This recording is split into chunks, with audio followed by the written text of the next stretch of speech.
Are you signing your contracts incorrectly? Because most of you are. If you have a business and you are signing as a personal name, as in your name as the business owner, there is a right way to do that and a very wrong way that could be putting you at risk for a personal lawsuit. We want to avoid that. And so in today's video, I'm going to show you exactly how to enter into contracts the right way by signing them correctly.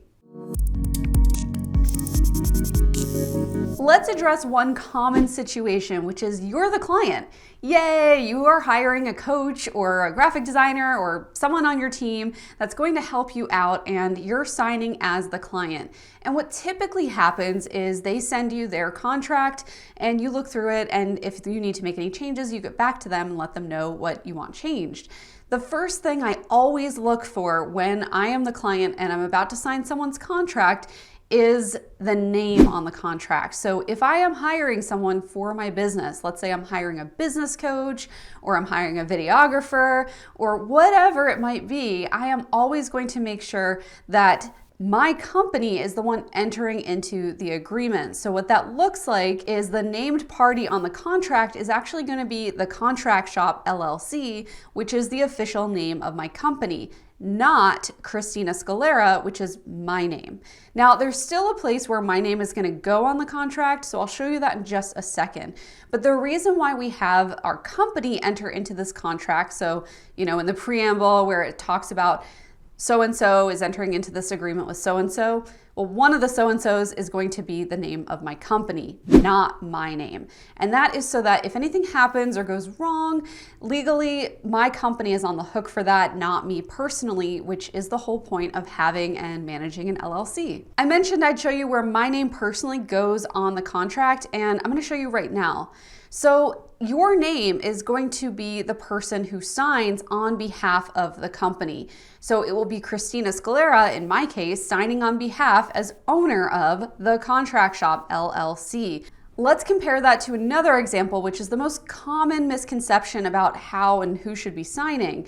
So in this example, you can see that it's just my name signing as my name. Now that's fine, but it obligates me personally to whatever it says in that contract. So I want my company to be on the hook, and therefore I'm going to sign as a representative of my company like this, instead of signing as me personally like this.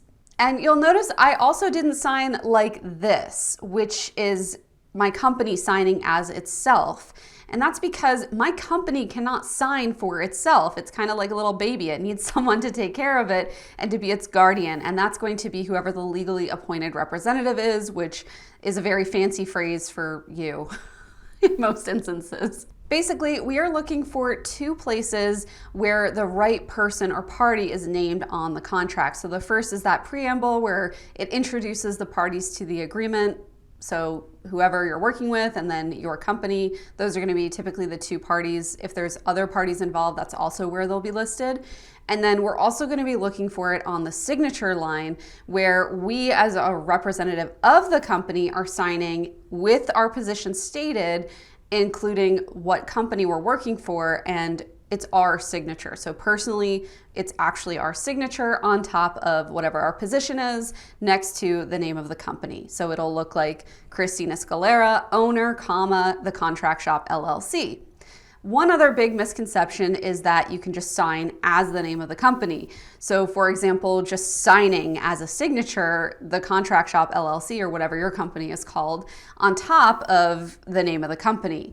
We also don't want to do that because that could be legally invalid in your state just because companies don't have the authority to enter into agreements on their behalf. People that work for the company have the ability to enter into agreements on that company's behalf.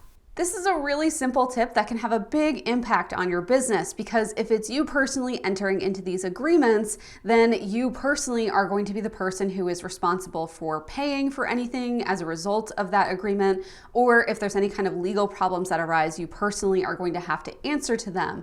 That means that if you have an LLC or if you have any kind of business insurance, it's not going to be able to help you because the business didn't enter into the contract, officially speaking. Hopefully this quick little video is going to change your life for the better forever.